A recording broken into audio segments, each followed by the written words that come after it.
Chucky. Chucky comes from the Child's Play films, where a small, good guy toy doll becomes a vehicle for a killer's soul. What makes him stand out is how ordinary his design is meant to feel at first, like a mass-market plaything that could sit on any bedroom shelf. Once he starts moving and talking on his own, the contrast does the work for the horror. He matters because he turned the idea of the cheerful commercial kids doll into a modern movie monster, and he helped define the possessed object template that a lot of later films borrow. Annabelle. Annabelle is introduced in the Conjuring universe as a seemingly harmless vintage doll that becomes linked to a malicious presence. The films lean into the unnerving stillness of a doll that never changes expression, so the dread comes from what might be near it rather than what it does in front of you. There's also a real-world echo here, because the character is loosely inspired by stories surrounding a Raggedy Ann doll reported by paranormal investigators, even though the movie version is designed to look far more unsettling. Annabelle matters because she represents a shift toward haunted artifact horror, where the object is less a character and more a focal point for fear.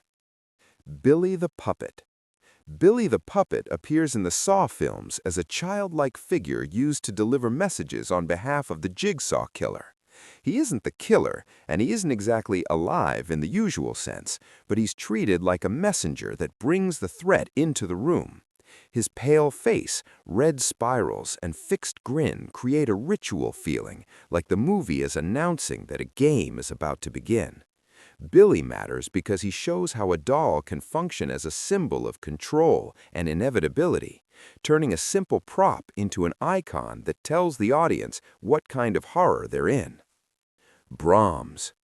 Brahms comes from The Boy, where a porcelain doll is cared for under strict household rules as if it were a living child. The creepiness is built through routine. Feed him, talk to him, put him to bed, and never break the rules. That structure makes every quiet moment feel watched, even if the doll doesn't visibly move.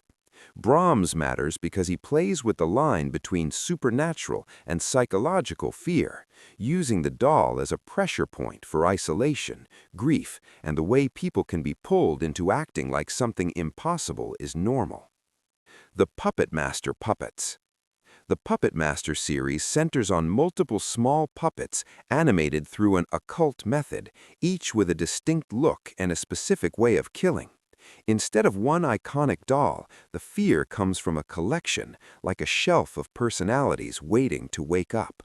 Their design often blends toy-like craftsmanship with tool-like cruelty, such as blades, drills, or grasping hands, making them feel like handmade weapons disguised as playthings.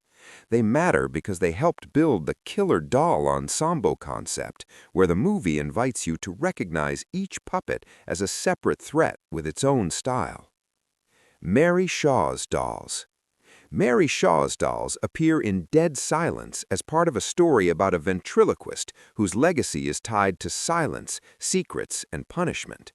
These dolls are presented less as toys and more like a traveling theater frozen in time, with glassy eyes and carved mouths that seem ready to speak.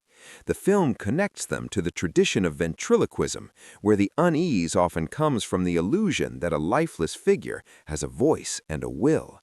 They matter because they tap into a specific, long-standing fear, not just that a doll might move, but that it might perform, communicate, and mock the boundary between human and object.